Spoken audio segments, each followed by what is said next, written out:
Hello, my name is Andrew Dunn. Today I'll be talking about the transition planning for special needs students.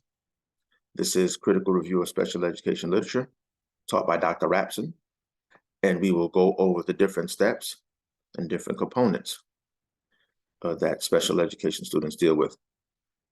The first component or platform is going to be special education versus the American Disabilities Act, also known as ADA. And ADA is an act that was signed, designed to give special needs students, special needs people with disabilities, the rights to some of the necessities and some of the citizen duties that you and I have that may not have special needs. And some of those are housing, employment, education, voting rights. All of these are actions that citizens take on a daily basis. And sometimes those people with special needs, or people with special needs rather, have difficulty gaining access to. And particularly when you're talking about people of minority and people of color, it becomes even more difficult. That is another barrier that's layered into the process that needs to be improved upon. What does post-secondary education look like for students with special needs? It means when they graduate, there's going to be an option of whether they're able to go to college. Will they go to a vocational or training program, job training, or will they go straight to work? Some may be able to go to the military, but nonetheless, this transition is in the IEP, which is also known as the Individualized Educational Plan. And these predetermined goals are set, and it's based upon students' strengths, interests, abilities, aptitude, etc. And the purpose of these goals are to make it realistically possible enough for them to achieve these goals based on these abilities. Employment and skills. The whole point, again, of our IEP is for our students to gain employment and to become independent citizens in society. And this kind of works into the realm of employment. What kind of work skills do they have? What kind of work skills have been developed over the years from school, from home, from volunteer work? And we teach them in school a number of different skill sets, from customer service skills, showing them exceptional examples as well as unacceptable customer service tactics. Keep in mind, many of our students will be in service-driven industries, so that is a big component.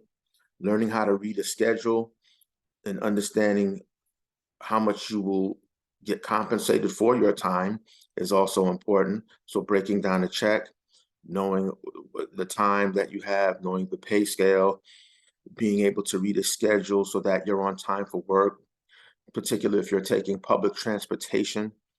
So these are employment skills that are vital.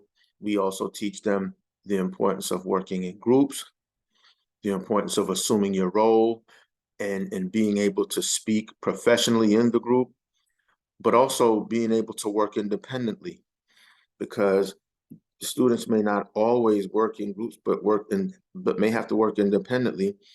And in that regard, you're talking about being able to manage your time. So all of these are definite skills, and then we're in class, being able to transfer those skills to work settings is essential. Under the UDL, or Universal Learning Design, it's very important that students understand that and teachers understand that the blended model is designed for students to gain experience in multiple capacities. So from group work to being able to choose and select the type of assignments that you want to have so you can learn a particular way. Understanding the style that best suits you, whether you're a visual learner or a kinesthetic learner or an auditory learner. These things are important, and resources are available. Many of our teachers provide a plethora of resources, from Kahoot to Flocabulary to BrainPop, live worksheets, and sometimes even just good old-fashioned direct instruction.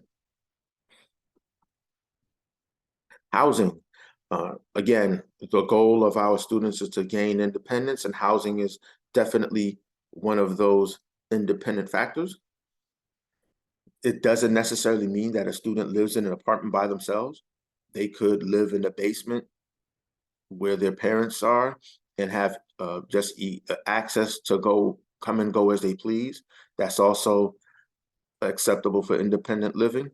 They could have roommates, and just again, being able to adjust to that life is essential, because what it does is it allows the student to have a mindset of independence.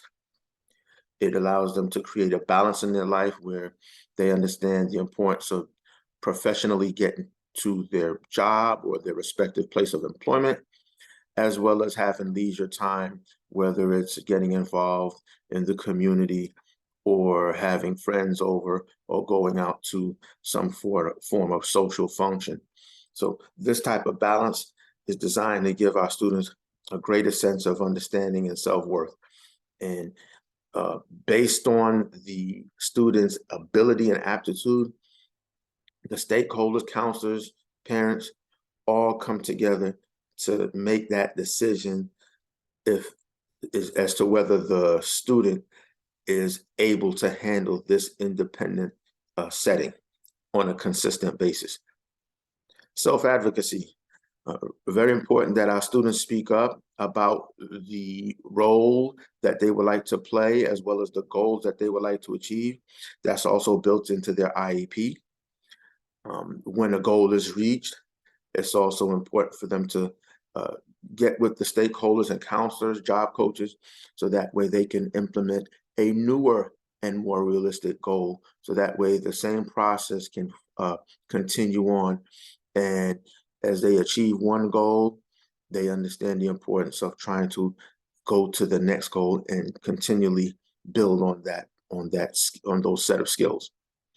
And self-advocacy is very important when you talk about being able to develop further as an independent citizen. All right. And that falls under time management, organization as well, because as students go to school, they will need those skills of being organized, but also being able to communicate effectively, whether it be in social groups or just speaking to a professor or some other individual in that setting. Healthy relationships. This also falls under social emotional learning, which is SEL, which has been built into our curriculum and designed to help students, again, become effective 21st century thinkers, as well as citizens, and recognizing social cues and understanding the importance of healthy relationships is critical for our students with special needs. Under the UDL, also, peer-to-peer interaction is a great way to learn relationship skills, because that will allow them to express their feelings and thoughts with someone on a similar level and in a similar spectrum. So we are excited to have UDL as well as SEL kind of almost intertwine a little bit, so that way our students can maximize the ability of learning how to maintain relationships, develop them, but also the importance of understanding when a relationship is not going well and basically counterproductive to the goals that they have in place. All right. And here's some research regarding SEL, discussing the programs available and discussing how the challenges that many people play in this particular platform. And here are the references regarding this presentation.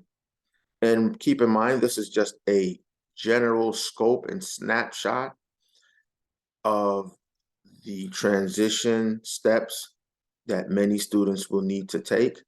It does obviously get more detailed and more intricate than this, but this is definitely a good starting point to getting to that level.